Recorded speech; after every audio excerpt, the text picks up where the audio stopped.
Bienvenue sur Africa 24 dans cette nouvelle édition du QG Week-end. Sommaire de l'actualité au Mali, le bras de fer se poursuit entre pouvoir et opposition sur la révision de la Constitution. Une nouvelle manifestation de l'opposition s'est tenue ce samedi dans la capitale Bamako contre le nouveau texte qui prévoit un changement de l'architecture institutionnelle actuelle. Au Tchad, quel bilan pour le président Idriss Déby Itno plus d'un an après sa réélection en 5e mandat? Certains Tchadiens dénoncent une économie en faillite. Et un monument en plein cœur de Conakry en Guinée, en hommage à l'ancien chef d'État sud-africain Nelson Mandela, un symbole de reconnaissance selon les mots de l'ambassadeur d'Afrique du Sud en Guinée. Au Mali, la fronde contre le projet de révision de la Constitution prend de l'ampleur. Le référendum est prévu pour début juillet. Une nouvelle manifestation s'est tenue ce samedi contre cette révision qui, pour l'opposition, est un moyen de donner plus de pouvoir au président de la République. Reportage notre correspondant Mokhtar Bari. Depuis l'annonce de la révision constitutionnelle, des voix discordantes se font entendre de plus en plus. Réunis au sein d'une plateforme dénommée Ante Ambana, mouvement de la société civile, hommes politiques, artistes ont marché ce samedi 17 juin pour dire leur mécontentement. Ils étaient des milliers de la place de la Liberté au monument de l'indépendance, et ce pendant 3 heures.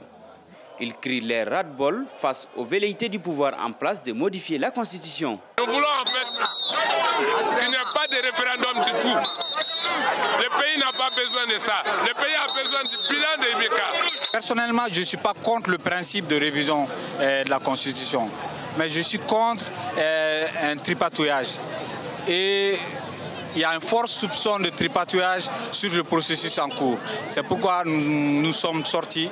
Étant entrepreneur, notamment de la diaspora, rentré au Mali et qui développe son entreprise entre les deux continents, on est face à beaucoup de difficultés qui font peur, qui font mal.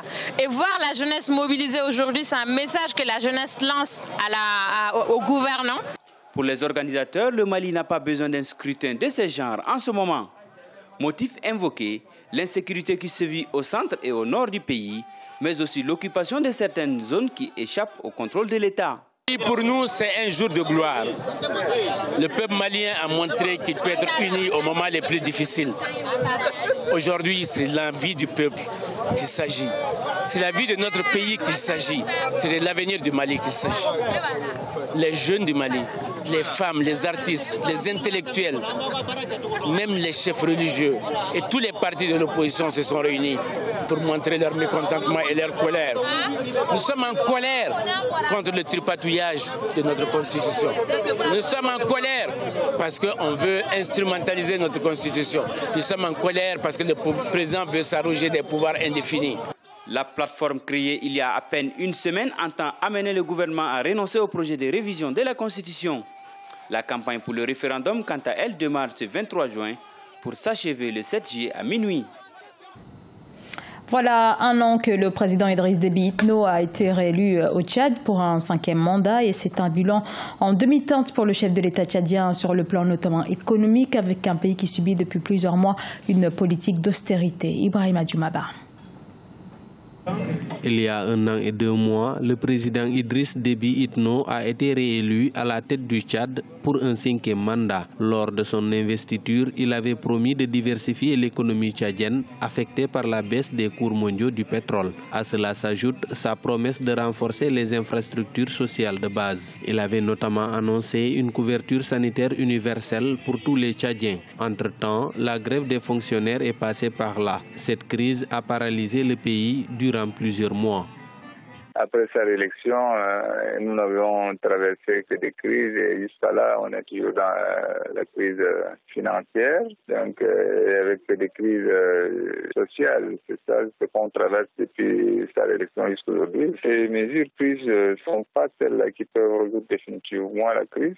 On ne cherche pas simplement à résoudre la crise, Mais comment arriver à stabiliser notre économie afin de ne plus dépendre totalement du pétrole. Le président Déby avait également promis d'élargir la couverture en eau potable de 53 à 83% au moins dans les 5 prochaines années. Sur le plan politique, le chef de l'État tchadien veut organiser un forum national sur les institutions avec en toile de fond une réforme constitutionnelle. L'opposition de son côté estime qu'il vaut mieux organiser un dialogue politique inclusif.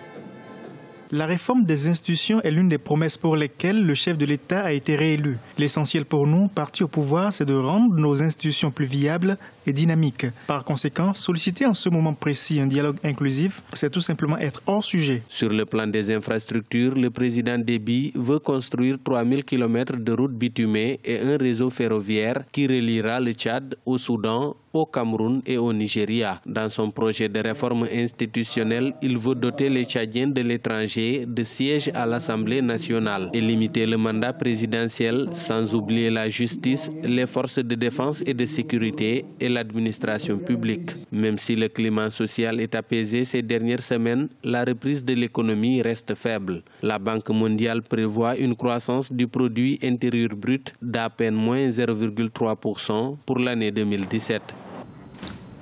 Pour le gouvernement tunisien, la guerre menée contre la corruption ne s'arrêtera pas aux hommes d'affaires. Le financement des associations est également passé à la loupe par l'État. Des associations qui disposent désormais d'1 mois pour informer les autorités de leurs sources de financement. Sharon Kamara. Dans le cadre de son projet de lutte contre la corruption, l'État tunisien a annoncé la dissolution de 16 associations ainsi que le gel de 50 autres. Celles-ci ont été condamnées pour non-révélation de leurs sources de financement. L'annonce a été faite par Ahmed Zarouk, le secrétaire général du gouvernement. Le décret loi numéro 2011-88 accorde au gouvernement la latitude de diriger l'activité des associations et de prendre les mesures judiciaires nécessaires, à savoir le recours par ordonnance sur requête au tribunal de première instance de Tunis pour demander la suspension des activités et des associations dont le financement étranger n'est pas connu. Le décret sur lequel s'appuie l'État accorde un délai de 30 jours aux associations pour régulariser leur situation et présenter les documents requis pour éviter leur dissolution. Dépassé cette date, l'activité de ces 50 associations seront suspendues, leurs voies de recours seront alors épuisées et leurs biens entièrement liquidés. Le pays traverse une situation, depuis la crise qui a été déclenchée suite au printemps arabe, une situation qui est assez délicate et qui continue aujourd'hui. C'est une campagne anticorruption.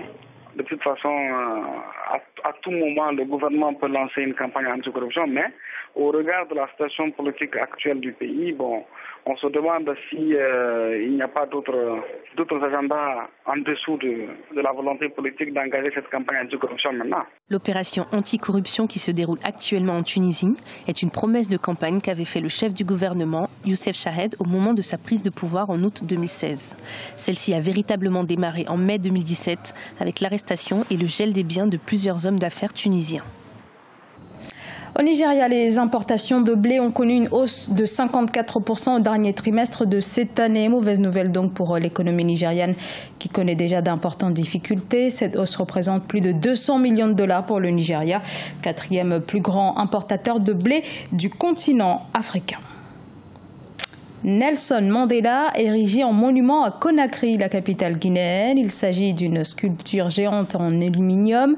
Le nom du chef-d'œuvre, 46 664, numéro du prisonnier de l'ancien chef d'État sud-africain, symbole de la lutte contre l'apartheid. Reportage notre correspondant Emmanuel Milimono.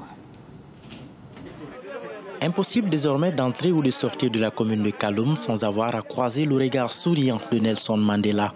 La Guinée décide de lui rendre hommage à l'occasion de Conakry, capitale mondiale du livre 2017.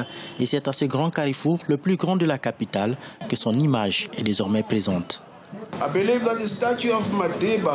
Je suis certain que cette statue de Madiba ici à Conakry rappellera à jamais, symbole de reconnaissance pour son combat, le combat mené pour les idéaux d'indépendance contre le colonialisme et l'apartheid en Afrique du Sud et en faveur de la justice, l'égalité et les droits humains. Le monument est bien choisi, l'espace et la matière aussi.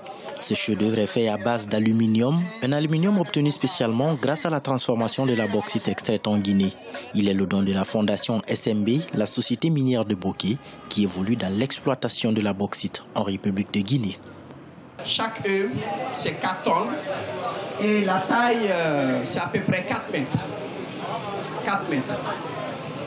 L'artiste était là au mois de décembre 2016. Il a commencé à travailler et je pense que ça lui a pris à peu près 1 année. À quelques mètres de lui, juste de l'autre côté de la route, s'impose également un autre monument, cette fois à l'effigie du président de la République, Alpha Condé. Un bloc d'aluminium également sous forme de 5 livres avec des messages d'encouragement à la lecture. Tout un symbole pour rappeler la nécessité de promouvoir la lecture en Guinée. Ce journal a été réalisé par l'ensemble de la rédaction. Merci à vous de l'avoir suivi. Dans un instant, une nouvelle édition de l'actualité sur Africa 24.